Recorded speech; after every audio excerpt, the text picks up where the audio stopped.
Begin the current Daf Mesechת Nedarim Daf Samach Zayin. We begin on the bottom of Samach Vav Mabeis, the bottom line of the Amid, where we begin the 10th parak, Mesechת Nedarim Parak Nar Mirasa, which you have to switch brain cells because this is what they learn in the yeshivas. Nar Mirasa, this is way more intense than the previous parakim, which was much shorter and much. Here it's the svaras get a little bit more intense.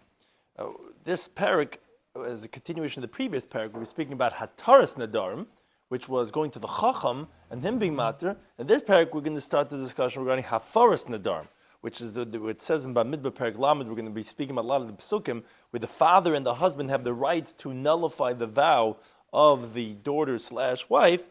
That's what our parak Nar Mirasa begins that discussion. Today's daf. So I'm discussing today's daf, like we mentioned, the Nedarim of a woman that can be nullified by her father or her husband, or, as the case we're going to start off with, by both. A katana, a minor or a nara, a girl that's between 12 and 12 and a half, a via meif and nidra, a father can nullify her vows. When she becomes a begeres, over 12 and a half, so a via meif and nidra, her father cannot nullify her vow. Now, a woman that gets married, her husband nullifies her vows. What our title of our parak, the opening case we're discussing, is Nair Marasa. When she's a naira that's engaged, so her father and the husband can be made for the Nedarim together. Now, la'achar kama, after, there's two options when the husband or her father hears about the neder. You could either be making it, says substantiates it, he says yes, I want to be, or you could do hafara to nullify. After this hakama, you cannot do hafara anymore.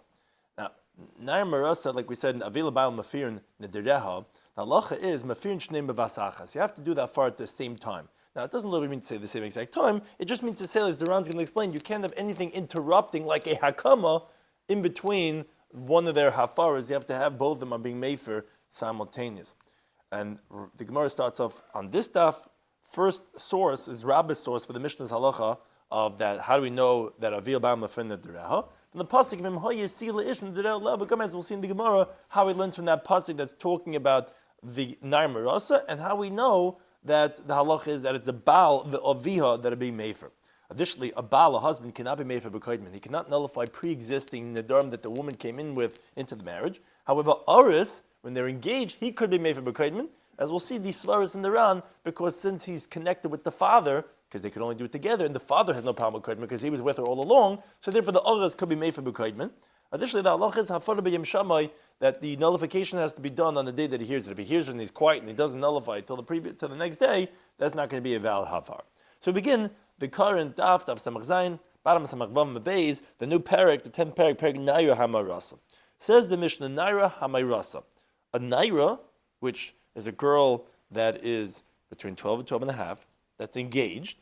The halacha is Uvia Ubaila, her father and her husband, Mefidim Nedareha, together is how they abolish her vow. Now, the Ram points out that the truth is that even the darim that she had taken when she was still single, the oris, her chassan, the one she's engaged to, could be made for bekoimin and pre-existing nedarim with a partnership of the father, as we can see in the Gemara on the next daf, meaning on Samazayim Beis. Now, moreover, the Ram just points out this that it says naira hamayrasa, it's not specifically only a naira and not a katana. It's only coming to exclude a begeres when she's over 12 and a half, where then the father has no more rights over her and he cannot nullify her vows. Now, therefore, Oris also wouldn't be able to be made for because he could only with the partnership of the father. So if he's engaged to a girl that's 15, none of them could be made for because they can only do it together and the father only has rights when she's a nair and not when she's a begeres. But says the Ran, the same thing would be if she was 11 years old, which is a katana. You can't be under 11 because then your nedarim are not valid. But 11, what's called that we know, like by a boy is 12 years old, and then is a mufla samach le'ish, and by a girl is 11 years old, then her nedarim is valid. Then that would be the same thing. So it's not just a naira, it's a katana, it just comes included by geras. Then the via and baila would together be able to be made for her nedarim. Now, the Mishnah, as we continue to have Samach Zayin Madav, explains, which the Gemara is going to ask. It seems to be redundant. It seems to be saying the same thing just by being very wordy. But the Mishnah says, Hafar av v'lo hafar abal. Let's say the father does hafara. He says, I don't want this nedarim stuff. And the chassan's like, oh, no, he's okay with it. He's not made for it. Or, hifar abal v'lo hifar av. The chassan, he's like, no, I'm not, no wife of mine is going to be taking a vow. And the father's like, well, what's wrong? So in the mufar, it's not going to be mufar because, like we said, you have to have both of them being mefer. And then says the Mishnah, you don't have to say if shekayim echad mehen, that if one of them did hakama, which is an active solidification of the neder, not just stam not being mefer, not just stam not being nullifying it, that for sure neither one of them can be mefer. And the Gemara is going to ask, why would you have to say that? Obviously, if you need both to be mefer, if one's making, for sure that's not going to be a valid hafar. But the Gemara asks and says that hainu reisha, seemingly what you're saying, the next words of the Mishnah is the same thing as you open up. You said, you said that the father and the husband could be made for the neder, which sounds like you need both of them together to do hafara. Why are you then spelling out hafa av, below hafa ha'av, and or either one? Says the Gemara, I'll tell you why. Ma'odet what would you say? Oy via oy ba'ala katani. The Mishnah is telling you that when I saying of via or ba'al mefin neder means either one, as oftentimes it does. Even though it has a vav achibra, a lot of times it means either one. So I would say either father or husband. Kamash malan, that's why I have to teach you the next words in the Mishnah to tell you that, no, if one does and not the other one, it's not going to be valid. You need to have both. Now the Ran asks, wait a second, why couldn't you just say the words, Achiyifru shnehem? That would avoid the problem about I would have known what a vilbam from the down, never had to spell it out. Just say it, both of them do hafara. Says the Ran, no. Had I said those words, I would have thought to say that yes, it's not enough with the husband's hafara until you have the father's hafara. I need both to tell you, meaning the husband's not enough. But I would have thought to say maybe the father's hafara would be sufficient, or maybe the other way. As says the Ran, we're going to see later on the sugya that we go back and forth saying, well, who's the stronger one of the two parties? And maybe you would have thought one is not enough for the other one, but that other one would be enough. Therefore, I have to say both hafar av lefar bal, hafar bal below hafar av. In the Mufar, to tell you that no, neither one of them is strong enough on his own. It's not like the other one needs him. They both need each other, and without each other, it's not going to be a valid hafara to nullify this woman's vow. Now the Mishnah then said, I don't have to say, where if one of them validates the neder, for sure you cannot do hafara. Says the Gemara, why do you have to say the seifa of the Mishnah? Maybe you're telling me the previous words of the Mishnah were if one of them does hafara without the other one, it's nothing. Why do I need to have to tell me that if one of them is mekayim, you really have to say that? Which the Ran points out. He says, wait a second, what's the Gemara getting so excited about? We know that throughout Shas we always say zu ve'in netzarach loy zu katani. So what's the grace of kasha? Yeah, you don't have to say, but we always do that. He says no. He has an interesting chiluk. He says, that's only by things which are not similar. So though the last halacha could be known from a Kabbalah Chemah from the first one, you'll say it. But over here says the Ran, it's the same thing. It's one idea. If you're telling me one is Mefer, one is Mekayim, that's literally one doing afar without the other, and even more. So that's not even says the Ran, that's not even a Zuvei Tzachlam Ezukatani. That's like, it's the same thing, being redundant. If you tell me a different case, it's just that I could have known it from a Kabbalah Chaimer. Okay, then we'll say that. But the Gemara's question is saying that's not even that. So says the Gemara, Ki Yitztrichle, why do we need this Seifa of the Mishnah? Is Kagoin the Hofer Echman, it says interesting Chiddush. One of them did Hafara, V'kayim Echad, the other one did Hakama, but V'chazer HaMakayim, then the one who was Makayim goes back, V'nishal al Hakamasai. He goes to the Rav, and Hakam is just like the neder itself. You could be shoyal on it, which the Gemara says later on, Samach Tesam and Aleph, Nishal al Hakim. You could go to the Rav and say, and he could uproot the Hakama. Oh, Ma'odetem, what would you say? My Uki, what he substantiated, Ha'akre, he uprooted, and therefore now it should be sufficient with the other partner, whoever it is, father or husband, who was Mekayim, it should be enough now for him to do Afara, because the other one already did Afara. Kamash Malan, this is the Chiddush that the Sefer is telling us. The Mefirin Shnehem Bevasachas. You could only do Afara together. In other words, that there cannot be a separation between one of theirs Hafaras and the other ones with something that holds back Hafara. For example, Akama of one of them. Because since in that moment he was not able to do Hafara, even the original hafara of the other one is batal, and now both of them have to do hafara together as one. So that is a chiddush the Sefer is telling us. You would have thought to say, okay, one did hafara, let's say the father, husband does hakama. Then he goes to Rav, he says avcharata, and he says, okay, well, I'm doing your hakama, and now he does hafara. So now both did hafara. That should be enough. No, Zok to say for the Mishnah. That ein tzorach loim shekayim echamen means to say, now none of that were good, and you got to do it over, and both have to do it over. Meaning, the one who did it has to do it over. But it is sufficient with this. In other words, and the chiddush is that you shouldn't say, no, ein hafara chafara. In other words, since the hafara of the first one was batal, maybe now he can't do hafara again.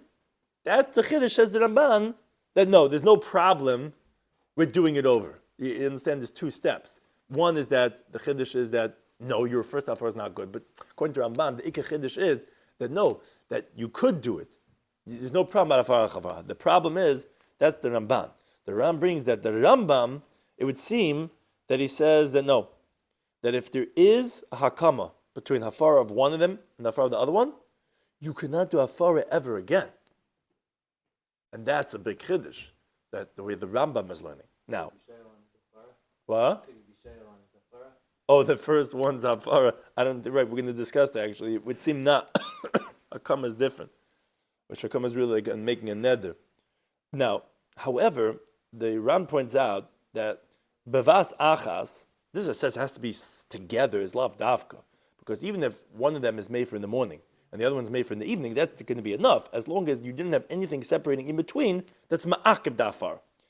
But then the Ran asks the following question. He says, if you're going to say, wait a second, it's mamish like you're learning the achreinisha, the way you learn a sugya. So the Ran says like this, says, wait a second. Since you tell me that this halacha that the Tana is teaching me in the Sefer, is this halacha, again, whatever you learn like the Ramban, or you learn like the Rambam, it's a big chiddush. So why does the Mishnah say itself, Ein tzorach loim, I don't have to tell you, if one of them was Mekayimid, that it's not going to work, which was the Gemara's question, that you know it from the Reisha. What do you mean? You don't know it from the Reisha. You have to tell me that there's hafara acha hafara, because even though the hafara of the first one was batal, through the other one's hakama, that we're saying that it's not valid to combine the two of them, even though one already did hafara and the other one's doing hafara after his hakama was batal. That's a chiddush. So why is the Mishnah itself saying, and ein tzarech leimer? Says the Ram, what I could say is like this. The Tana was saying like this. Since the hafara of one without the other is nothing, I don't have to tell you. That's the ein tzarech leimer. I don't have to tell you that when one of them was mekayim, that the hafar of the first one is nothing. That's what the Mishnah is saying. I don't have to tell you that's not going to work out.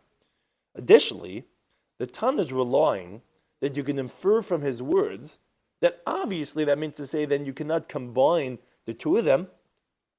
And because if it was fit to combine the two of them, even though the guy had to come in between, so then why did I have to say, and that's good for what the Mishnah is saying, Ein tzarech leima, what do you mean? That's the ratio, like the Gemara's question. So obviously it's going to be batal, and that is what we're saying is obviously inferred from the ratio, because if not, then you wouldn't have to say it. So that's like really what the Ein tzarech leima is saying. I don't really have to tell you this, because obviously you can understand what I'm telling you from the ratio that it's not going to combine. So that's how the Ran explains that even though there is a chiddush in the Sefer, but it can be extrapolated from the ratio that, what do you mean? You can't have something that's getting in the way, because obviously that's what he said. You don't have to say when one is mekayim, because you can't have one hafar without the other one. Now the Rashba asks, he says, why? He has an interesting perspective. He says, why do we say that the first one's hafar is batal? He says, wait a second, let's break this down. After the second one is shoyl on his akama, what happens? We know the halach is that chacham is oiked the ned meikare, as if there was never hakama at all. As the Mishnah teaches in Perikish Mekadesh Abnun, what happens if a person Mekadesh a woman on the condition that she has no nadar? Turns out she has nadar. So obviously it's not a kedushin, nothing going on. Let's say she goes in front of the chacham and he's mater her neder, she's engaged. What do you mean? But when the kedushin happened, she had nadar. No, because we consider it as if she never had nadarim at all at the time of kedushin, because it's retroactive uprooting. So wait a second, ask the Rashba here also, after this one who's making Mishayel, let's look at this person as if he never did hakama at all. So why is everyone saying that you got to go ahead and now do over the first one's hafara because you had something in between. No. Retroactively, you never had anything in between because he was shayla on nakama. So that's the Rashba's kasha on this that everyone's saying is the chiddush of the sefer. Says around, according to me, it's not a kasha at all. Because by kedushin, because it's a bona fide action, even though as long as you weren't matter it, it's not taking effect. But when you're matter it, we're going to say, gloy milsa, we're retroactively revealing that in the beginning it did take effect, meaning the ma'aseh kedushin. But hafara of one of them, and this is already opening up a little bit as we're going to see, these are going to be some of the svaras, which are very tenuous regarding the sugya of hafaras nadarim. When one of them makes hafara, it's very weak. Because by itself, it's nothing without the combination of the other parties, meaning there's two parties, father and husband, without the other ones hafar with that. And even by combining with the other one, it's not effective, as long as you weren't able to combine them together, as the Brisa teaches on the next Daf Samaches Mabeis, that if one of them is mefer and then he dies, so his hafar is batal. So therefore it says the Ran, since the hafar of one of them, even if the other one did not do hakama, because that's what he's saying, when he's uprooting it, it's like as if he never made it, it's very weak. So whenever there is hakama, since that moment it was not fit for them to combine, because at least that moment in time, even though retroactively you can say it wasn't there, but in time it wasn't able to combine, so therefore it's totally batal, since at that time it wasn't fit, so therefore it's not fit even at a later point in time. That's how the Ran explains to answer the Rashba's kasha, even though Lamais would say Global Muslim Afraid was never there, but Lamais at that time it wasn't able to combine, so therefore we say that's batal and it's very weak. And therefore you would have to go ahead and do over that hafar again. Now the Mishnah had said that Menaira Marasa. Here's where we start another big open door over here that's going to take us into the next daf. So the Mishnah had said Menaira Marasa, this engaged Naira, Avia Baal Mafir Nedidah. We said that the way it works is her father and her husband together nullify her vows. Says the Gemara Nolan, where do you get this idea from that a Naira Marasa, the father and the husband are made for Nedidah? So by way of introduction, it's just important to understand, we're going to quote 9 psukim around, where it's really 3 different types of women whose nadarim are nullified. Ours is, Rabbi is going to explain that it's based on the pasuk of Ha'ya Siyah Le'ish and the Durei Lehav. But if you look at the psukim, the way it starts off, I'm just going to read it so you get a context. The pasuk says, V'isha kesida nedel Hashem. The woman's going to make a neder to Hashem. V'asr isra b'beis aviyah b'nereha. She's going to make an isra on herself in her father's household in her youth. Shama aviyah, father is going to hear, v'hechoshle is going to be quiet, aviyah, or v'kamak on the reha, is going to substantiate on the dharm. Hashem yislach lo akein aviyah isa. So this is talking by a naira shaloi nesarsa, a girl, not engaged. Halacha is avlucha de mefer. The father himself is mefer because the b'shus aviyah, she's in her father's domain. That's the first 3 psukim. Then the next 3 psukim continue like this, and it's going to get a little bit gray, the lines about what's saying what, with the different opinions in the Gemara and the questions we're going to see in the Gemara. But the next one says, okay, but if she gets engaged to a man, she has nadar manor, and her husband hears about this when he hears is quiet, overcoming the rabbi, substantiates, the Gemara is going to explain, this is talking about Naira Hamarasa, where Havaya, she got engaged, that Av Va'aris, the father and the Chasan, Mekim and the Mafir Nirel, they can be Mekayimid, or they can be made for the Nadar. Then, the next 3 psukim, the base ish nadara, now if in her husband's house, she makes a neder, v'shama ish v'echel v'shlo, heini oisa, he doesn't stop her, become nadar, he's substantial nadar, but if he nullifies it, comes as a nadar, as a nafshal yakim, so that's when she's nesu, when she's married. They're baluch day mefer. They're only the husband can be mefer because she's in her husband's domain. That's the 9 psukim that we're discussing here in the parsha in Bamidbar. So on that, the Gemara says, Manolam, where do we know this middle category of Naira Hamarasa, the Vila Baal Mafin Nedidah? So Amar Rabbi says, Amar Kratz, Pasuk Bamidbar. Says, V'mhayoy siyel ish u'nedidah leha, that if a woman's going to be engaged to a man, and she have Nedarim on her, Mekan, from here we see L'nai Marasa, to an engaged girl, Shavia Baal Mafin Nedidah, that her husband and her father are made for the Nedar. That's all Rabbi says. And we wouldn't even know where he knows this from, but the Ran fills us in. He says like this, it appears to me that what Rabbi is saying is like this. And that was important for us, the introduction we just made. Because since for a married woman, we have other psukim, which we already quoted, those the last 3 psukim we said, where it says, in Beis Ish Nadara, that if in her husband's house she makes a neder, as we're going to explain later on.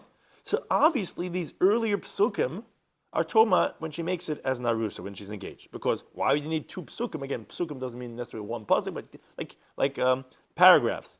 2 paragraphs b'nesua by a married woman, why would you need that? Okay, so explains around, fine. So the last 3 psukim will be a married woman. The middle 3 psukim will be talking about that of when she's engaged. Now, since you tell me it's talking about when she's engaged, then obviously you have to say this, look at this vav, ve'im. Ha yisil ish. What is ve'im? What's that vav? What's and, if? Says the Ran, we know that a vav is and, which is a continuation, which is adding on to the prior topic. What was the 3 psukim before this middle paragraph? Oh, well, that was talking about by Hashem Yislach La. The pasuk right before that is Hashem should forgive her because her father held her back. And then the next pasuk right after that is ve'im b'yem shemaya isha yoni isa, right? That if her husband, the pasuk right after this pasuk we're describing, if when her husband hears about it, he's going to hold her back. Wait a second, the pasuk right before this is talking about the father. The pasuk right after is talking about the husband. So what's this pasuk v'mha'isi li'ish, which is the pasuk that Rab is quoting? That is the Nedarim Arasa, that telling us that 2 people, her father and the husband, are made for her neder. That makes sense by a girl that's engaged. Because a girl that's engaged is somewhere in the twilight zone. Besides the fact that they're in the twilight zone. But there's something about when she's engaged, she hasn't yet fully left her father's domain. So it makes sense that the chassid himself cannot be made for the neder. At the same time, she is engaged to this man. Now, moreover, says the Ran, obviously you have to say like this. Because if you don't say that the vav is being moisav alin rishon, is adding on to continue that it's related still to the father, and that you're going to tell me, okay, no, only the chassid can be made for nadarim, then the question would be, why do you need a pasuk by the last 3 psukim, the last paragraph, talking about a married woman? If you tell me when she's just engaged, only the chassid can be made for a neder, so when she's married, do I have to tell you that her husband's going to be able to make for neder by himself? You think because she got married, he lost his powers? So therefore, you see obviously that it's both of them being made for the neder. But now the Ran says, the Gemara just asks the questions to explain what we just said, which are inherent in Rabbi's teaching, and the Gemara is going to go through the flow to show this point as it walks us through all these different angles and questions, as is famous in the Babylonian Talmud. Says the Gemara, okay, that was Rabbi's teaching, that's his source. Says the Gemara, how do you know? Maybe this pasuk that you're quoting, is talking about where, not that she's engaged, but where she's married. And it's coming to tell you that only the husband can be made for the neder. Says the Ran, what do you do with the vav ma'isabal in rishon? It starts off v'im haya, that if, with an and, which is adding on to the previous pasuk. Says no, says the Ran, we don't say that, only when it's obvious when the pasuk is coming to tell us that. Now, if it's told by a chassan, by an arusa, then it's obvious, like we explained, because obviously he would only be able to do it with the father. But if she's married, that wouldn't be inherent indicative at all. To the contrary, the halacha makes sense that the husband himself can be made for the neder, because since she's married, so the father has no more rights in her. And therefore, say that the pasuk is talking when she's married, and that it's only the husband who can be made for the neder. And when she's engaged, I would tell you, then no, only the father can be made for the neder. Because when she's engaged, she never left her father's domain. That's the Gemara's question. How do you know that this is what this pasuk is talking about? Maybe it's talking about when she's married, and therefore the chassan does it. When she's engaged, no, only the father does it. Now the Gemara answers, no. You can't say that this pasuk is talking about when she's married. Why not? So, and this we already explained in the words of the Ram before, just the Gemara is walking us through this. It says, no. If you're going to tell me that this pasuk that we quote in is talking about a married woman, I already have another pasuk that tells us, which are the chapter, the paragraph right after that. It says, that if she takes the neder in her husband's house, so that's talking about when she's married. So why would I need 2 psukim to say the same thing as we had originally entertained? It's just the Gemara is explaining, like we said, piece by piece, as it says the Ran. So that can't be told me that it's by a married woman. Okay, but says the Gemara, no. Maybe maybe I'll say that both psukim are actually talking about married woman. But maybe when she's engaged, maybe she doesn't need the husband at all to be made for her nadarim. So then the question is, if you're going to say, what do you mean? Well, why do I need 2 psukim, 2 paragraphs to talk about the same category of a married woman? Says the Gemara, I'll tell you why. And this is part of my question. That maybe it's not arusa, maybe it is nusua. And so why do I need two parashas? It's coming to say that the husband cannot nullify by pre-existing Nedarim. As the Ran explains on Amud Beis, and that's why it went and said another parsha, the third parsha, the third paragraph. V'im beis isha nadara. If she took the neder in her man's house, what did you have to say that? To tell you that only in those nadarim that she took in his house could it be mefer. But the husband cannot be mefer nadarim. That would be before she got married. That's what we're adding on. Maybe this second paragraph is talking about the marriage. So why do I need a third paragraph? Oh, because it's teaching me some other chiddush, something I would not have known, that he cannot be made for b'koidman. That's the Gemara's question. So as we continue to Amud Beis, says the Gemara, what do you mean? That's why you need a second paragraph? Two paragraphs about when they're married? Don't you by default know that, in other words, it would be enough in Beis Isha Nadara to teach both things. You would know A, that the husband is made for the neder, and also they cannot be made for b'koidman. So why would I need what we call the second paragraph, to teach me regarding marriage? Obviously, I don't need to. If I just had the third one, I would know both. I would know the husband is made for the neder, and I would know also only if the neder were made by Beis Isha. Why do I need the second paragraph to teach me about an arusa when she's engaged? And therefore, that's how I know this halach of naimarasa avia bal mafir nedera. That's one approach in the Gemara. Ibay sema. Another approach says the Gemara that no, you wouldn't be able to explain this pasuk but as we're explaining by an arusa. Why? So the Gemara explains because the havaya, the word hayisiya, is kedushin mashma. That insinuates a terminology of engagement, and therefore, obviously, you couldn't explain that by an arusa that the father himself could be mefer, because you're telling me that the vav hachibur, the vav, the vi, adds on from the previous pasuk of the father, because havaya is mashma kedushin, and the pasuk is told by an arusa. So obviously, the Nedarim Arasa needs the husband, and it's not enough with the father, because it's saying in this pasuk v'mhayisila ish and v'shama isha b'yem shema v'hechor shlo b'komen nedera. We see that the husband is also part of this process.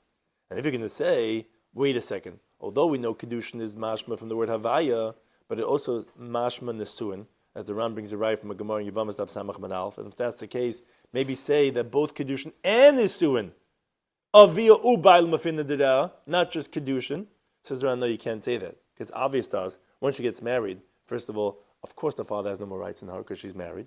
Moreover, because we have another passage that says v'im beis isha nadara. Obviously, that it's only the husband that's made for, not the father. That's the third paragraph. That's not connected to the first paragraph, which talks about the father. So obviously, nesuin would not be included. But for kedushin, this pasuk hayisiya refers to kedushin, and therefore that would tell us that this is talking about anay ramarasa, and that's how we know avia. That's how we know it has to be talking about mayrasa. Says the Gemara, wait a second. Ema ablucha de mefer. Maybe say that only the father could be made for the neder. Well, how are you asking such a question? Didn't you just explain to me that why the husband is part of this, which the pasuk talks about explicitly? So the Ran explains. He says, "I'll explain to you what the Gemara's question over here of avluchut de leifer is." The Gemara is asking, since when they're engaged, the girl did not totally leave her father's domain. As we explained before, everyone understands only when she gets married is she totally out of his rishus, or when she becomes begeras. So therefore, logic would tell us that the father could be mefer. But in Aris, not, because she's not totally in his rishus yet. And when you have this smichus, the closeness of the psukim with the vav achibur that connects it from V'mhayisiya to the previous passage we spoke about the father being mefer, is to tell us that the Aris needs the father. This that the Torah wrote regarding the chassan, that if he's mekayim it, it's hukim, as the Gemara is going to tell us shortly regarding the father, where the father cannot be mefer, but he can be mekayim. Maybe, says the Ran, the Gemara's question is asking that maybe only the father can be mefer. The pasuk is talking explicitly regarding the husband. No, it's only saying that he can be mekayim it, become the deraha. But regarding hafara, you don't need him. You would only need the father. But he would be able to make a problem, throw a wrench in, by being mekayim it. Says the Ran, what do you mean? Doesn't the pasuk say, Im hayisi leish, etc., but when he hears it, Isha Yoni Oisa V'Hafes Nedereha. Doesn't the pasuk explicitly say in this second paragraph that the husband could also not only be Mekayim but also be made for the neder? So what are you telling me? How are you saying that's the Gemara's question that the Av Luchadei Mefer? How could the father? The pasuk says explicitly the husband is Mefer. Says around, that's not to say that his afar will be effective at all.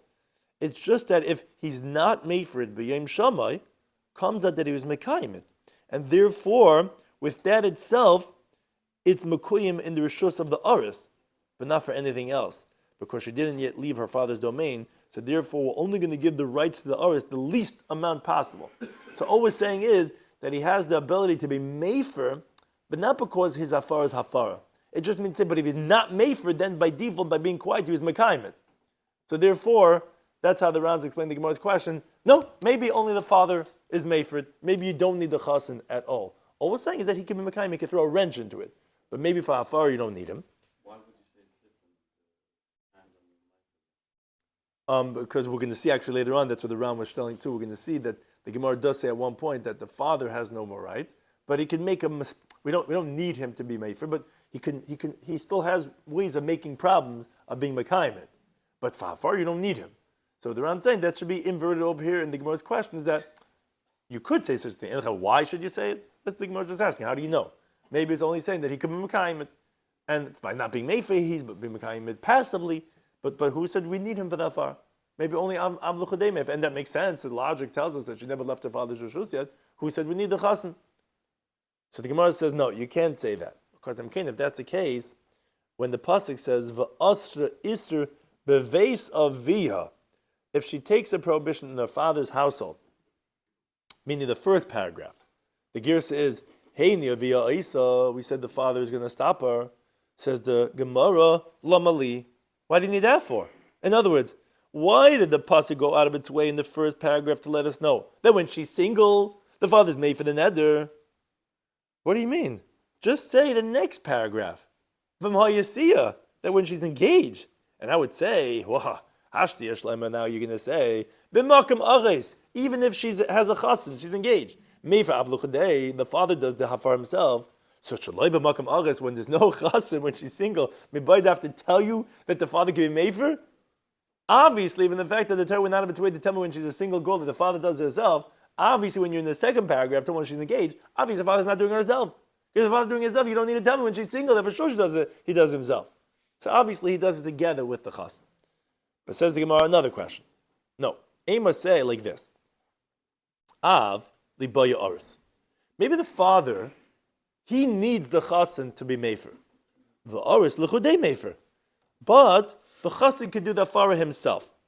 As the Ran explains, again, the Gemara's logic. Once the Gemara saw, so to speak, that what we originally had thought to say, that the Naim Rasa did not yet totally leave his father's rishus, and therefore the Av himself should be mefer, we just said, no, that's not the case, because we proved it that if you had to tell me regarding when she's single, the father does himself. Obviously, when she's engaged, if you're saying another parasha, it's that he does it with the chassan. So obviously, when she gets engaged, okay, the father himself cannot be mefer, like we said. But therefore, now the Gemara inverts its question and goes the other way. If that's the case, so maybe take to the contrary. Maybe the understanding of the pasuk is that the primary is the chassan and the father secondary to him. Because since the Torah went out of its way to let you know that the father can be mefer before she gets engaged, obviously once she gets engaged, so she left his domain. And since the pasuk explicitly says that the aris can be mefer, so it sounds like that he can mefer it by himself, because nowhere in the second parsha does it really say the father being mefer. So, if you're going to say, wait a second, you want to tell me by Naim Rasa that the father is secondary to him, and he's not secondary to the father, and he can do it himself? So then, Abdikaz Rachman Alamali. So then, why does the Torah mention the father, which it doesn't really mention explicitly in the second paragraph, but it means with the partnership of the father? Because we said that you have the Vav that's being Ma'asav in Rishon, that it's connected to the previous pasuk, which spoke about the father, but maybe, so the Gemara's question is, so then why would I tell you need the father for? Maybe that you need just to tell you, and this is what you asked a second ago, which I said the Gemara is going to say, maybe the hekim. Maybe it's only that if the father is mekayim, then it throws a monkey wrench into the chassan's being mefer. But most definitely, maybe, the simple understanding of the pasuk is that the Aris himself does the hafar. It's just that you can't say that it has no application to the father at all by the Nedarim of the Kala, but to be with the Chassan, because if that would be the case, then why does the Torah mention the hafar of the father with the Vav HaChibur that connects it to the father? And if that's the case, wherever you could explain that the father has his connection, you'll say that's all his connection is. And maybe that connection is just that if he does Hakama, it's going to be Mekim, and that the Chassan can't do Hafara. But maybe if he doesn't do Hakama, and the Chassan does Hafara himself, maybe that would be enough. How do you know that Hafar Habav or Hafar Av is not considered a valid Hafar? Says the Gemara, no, you can't say this. Why? Because if that would be the case, when it says Beis Isha Nedara, going to the third paragraph.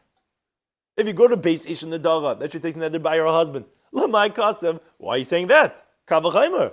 If when there's a father in place over here, when she's only engaged, you're telling me the chassan could do that for himself.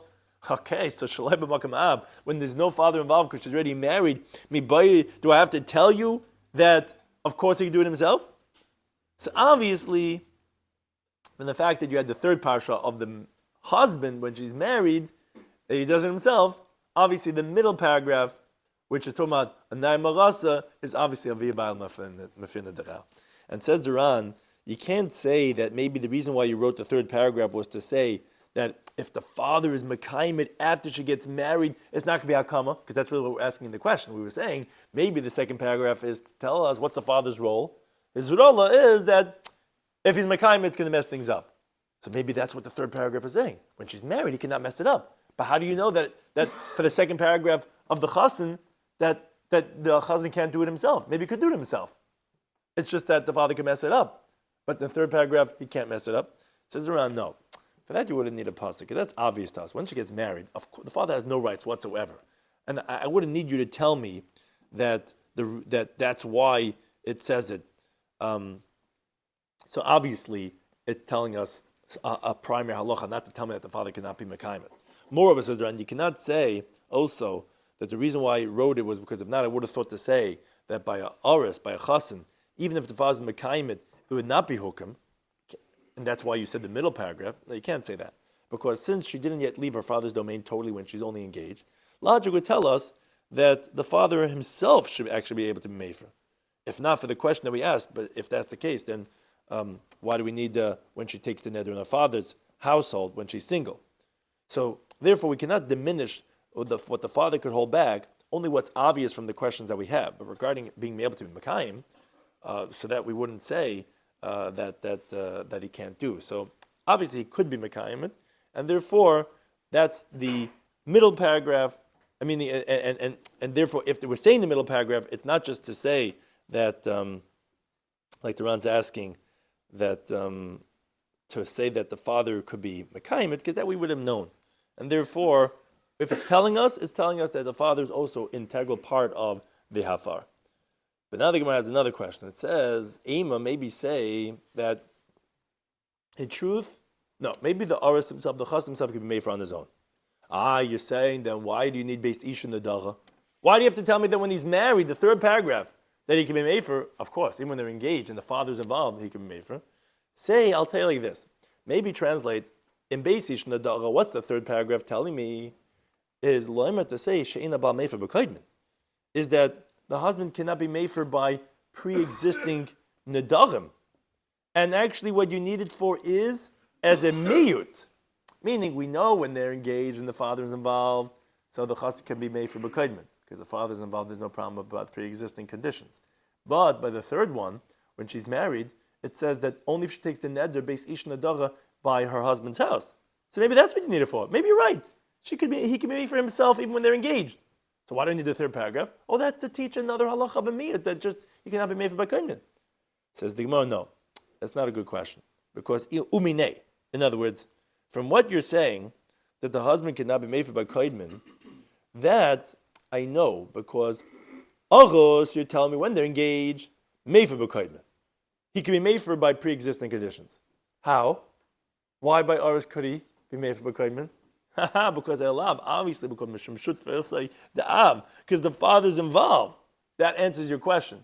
You wanted to say, no, maybe the middle paragraph that's talking about by engage, he could be made for luchadei. Now, you want to know why do you have the third one for? Oh, that's to teach a miyad. When they're married, he cannot be made for by kaidman. Hello, so why by the middle paragraph could he be made for by kaidman if he's doing it by himself? Obviously, because when she's engaged, he can be made for by kaidman because he's doing it with the father. Because the aris is not made for only with the partnership with the father. And that's the proof that the father and the aris are made for by kaidman, like it sounds like from by her pre-existing Nedarim that she already had, as the Gemara says on Daf Ayin Aleph and Aleph. Now, how's it possible for aris to be made for and not a husband? Obviously, because he has the father as a partner who could be made for by the whole thing, because by the father there's no kaidman, and therefore says the Ran, that's how he understands these three different paragraphs of the first one talking about the father, second one talking about the aris, and the third one talking about the husband. Thank you to any time for hosting us.